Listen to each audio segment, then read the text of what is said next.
Il fut merveilleusement soutenu jusqu'à ce qu'il devint puissant, nous est-il dit d'Osias, et jusqu'à ce qu'il se servit des bénédictions sans nombre que Dieu lui avait octroyées comme d'un prétexte pour s'élever outre mesure, de Chroniques 26, 15, 16, et porter une main téméraire dans le domaine sacré du sanctuaire.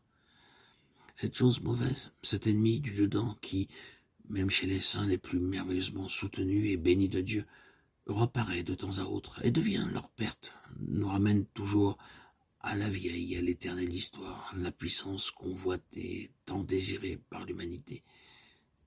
Cette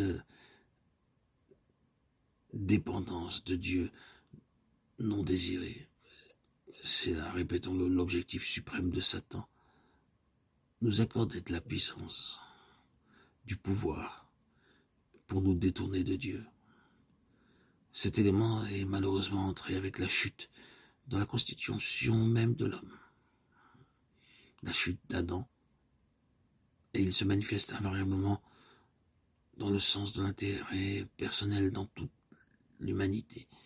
Il y a là quelque chose de tellement profond, de tellement subtil, de tellement secret, que nous ne parviendrons jamais, non jamais, ni vous, ni moi, frères et sœurs en Christ, bien-aimés, auditeurs, auditrices, à en toucher le fond. Nous ne pourrons jamais en avoir raison. Nous n'arriverons jamais à mettre la main dessus une fois pour toutes, pour lui régler son compte. Non. C'est quelque chose qui nous dépasse, tant par sa profondeur que par ses détours.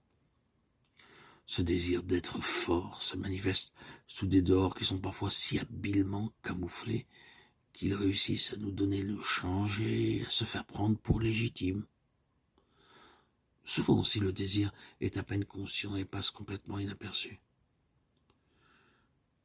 Vous aurez peine à le croire, mais une proportion considérable des maux qui nous atteignent, des ravages, des ruines, des limitations de toutes sortes,